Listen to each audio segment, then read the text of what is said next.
Doug Pederson, fearless, how an underdog becomes a champion, and the coach himself and author, Doug Pederson, here on the Rich Eisen Show. How are you, Coach? Rich, I'm good, and I felt that tap all the way in New York. There you go. You know what that tap sounds? That's just you being on this show. Number one bestseller. Here it comes. That's what I'm saying. That's sir. You know, that's what we do here. As Dennis Green said, we crown people. We crown them. As you did just a couple of months ago in the Super Bowl. Let me just, before we get to the book, Doug, let's get to last night. What do you take out of a game like that in Week 3 of a preseason, Coach? Well, yeah. First of all, I take away that our defense is obviously in a good spot right now. They've played well last night, and really they, for the most part, have played pretty well throughout preseason. And sometimes defenses are ahead of offenses at this point, but they're playing extremely well. Special teams, I thought had a better night last night. Our coverage units, I know we missed the one field goal, and I still got a lot of confidence in Jake, but our coverage teams did a really nice job last night. And then offensively, we're just missing too many pieces right now. We're missing guys like Alshon Jeffrey and Nelson Aguilar and some of our top playmakers, and Corey Clement and Jay Ajayi and Darren Sproles. So it's tough. We're playing a lot of young players over there on that side of the ball, and which is good for them. They're getting a lot of work and a lot of time, and getting some valuable experience out there. And so that's kind of my takeaway. I'd love to have a little more fluidity on offense, but sometimes that's what you're dealt as you go into these preseason games. Well, I'm going to spare you the Carson Wentz question that I'm sure you're getting every single minute you're having these.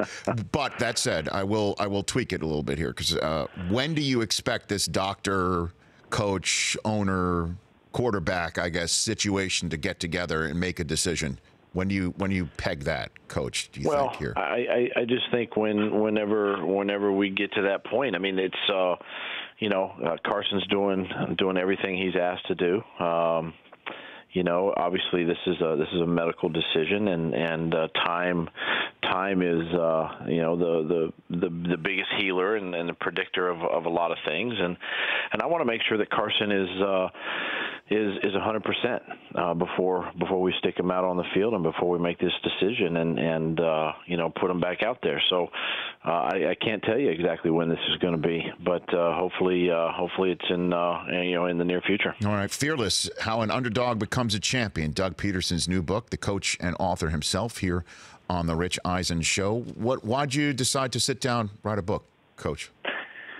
Well, at first when the idea was brought to my attention, I was a little bit against doing a project, of this magnitude, because it takes a lot of time, and it takes time away from, family and work and things of that nature. But then I looked at it from the standpoint of, I'm a very private person, my family and I, and we don't put our stuff out. We're not on Twitters and Instagrams and any of the social media outlets. So I felt like this would be a great way to sort of get my story out there, and people could get a glimpse of kind of who I am just a little bit, and my little bit of my life story from sort of being an underdog, a backup role type quarterback throughout my career, and then obviously through the Super Bowl last year. So it was looking back on it, I'm glad I did it, and I'm excited for it, and can't wait for people to read it and tell me what they think. Well, I mean, one of the stories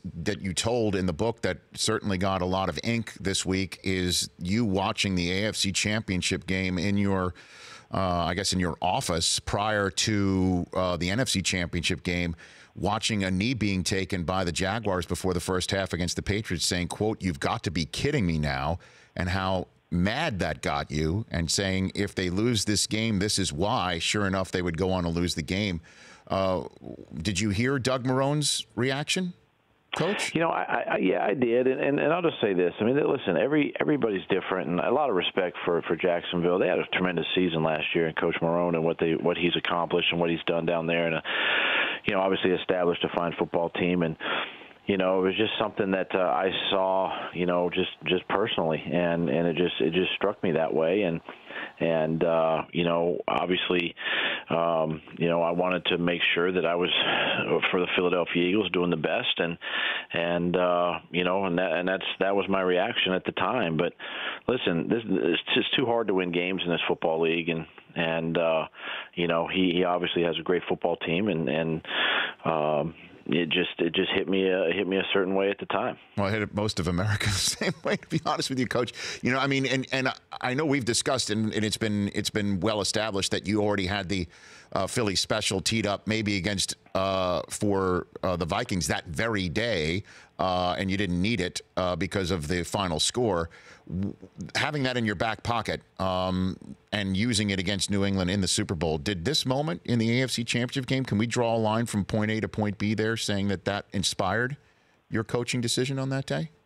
No, there is not a line that connects those two, because two different circumstances. But it was a play that we did have in the conference championship, didn't use it. And Frank Reich and I, my coordinator at the time, we said, hey, let's carry this thing over into the Super Bowl. You never know when you might need a play like that might spark your team, or spark the defense, whatever it might be. And it just so happened that we had the right time, the right situation, the right moment in that game to pull out the Philly special on a suggestion by our starting quarterback at the time. That's right. And it was just executed to perfection, and give a lot of credit to our players.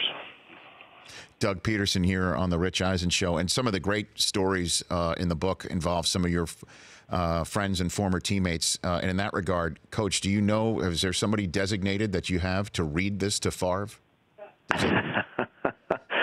That's a good question. His wife will probably have to read it to him. Okay. Or is there an audio version of this? Did you do the audio version?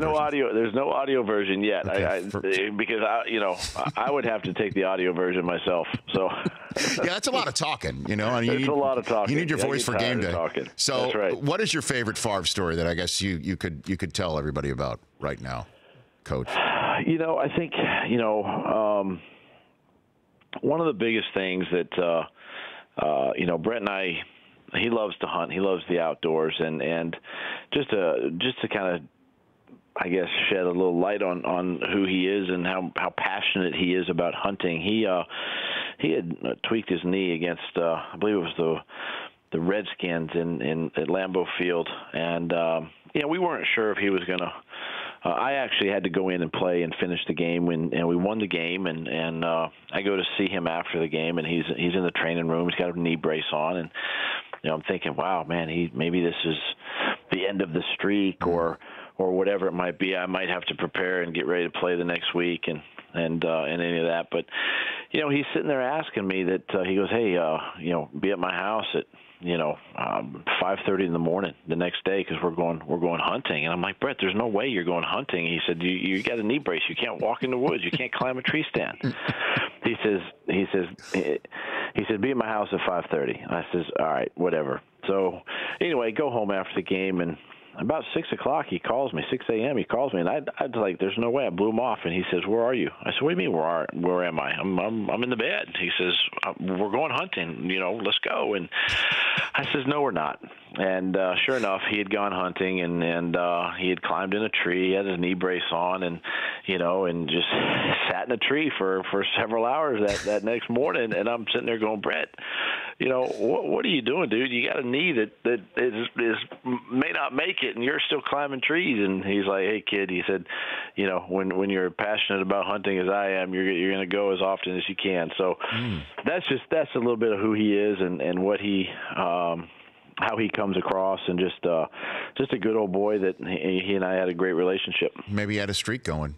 Right? Wanted to keep the hunting streak alive. Yeah, I know. The streak kept going. Well, he played the next week. Well, as I send you out the door, what is your evaluation of your current Super Bowl MVP quarterback based off of last night? There was a lot of talk about what you said at halftime, Coach. And there was a lot of talk about that. And listen, I don't point the finger, and we're all in this together, and that's the biggest thing that I reiterated that after the game, that it's not about one person, it's about the team, and offensively, I was just disappointed in our performance, and we had the 6 possessions in the first half, and they ended in 2 interceptions, 2 fumbles, a strip sack safety in the or a sack safety in the end zone, and then a turnover on downs. And for a team that prides itself in scoring points and execution and doing things right, we just didn't do that last night, and so I was disappointed in the entire offense and not just one person. So obviously the head coach and the quarterback get a lot of the scrutiny, and I guess we wouldn't have it any other way, but it wasn't about Nick or any other quarterbacks. It was about our offensive performance. Coach, enjoy the book tour best you can, and then we'll chat down the line, and certainly enjoy opening night in a couple of Thursdays. Yeah, looking forward to that. Obviously, getting it home and open up our season against the Atlanta Falcons, and good football team coming into the link. So we've got to get ourselves ready to play. And with Carson Wentz starting, right, Coach? Yeah. No? Nice try. Nice try. This is not my first rodeo. All right, Coach. Exactly right. Take care. Good to see you. You got it. Yeah. The author of Fearless. The Rich Eisen Show, weekdays at noon Eastern on Audience.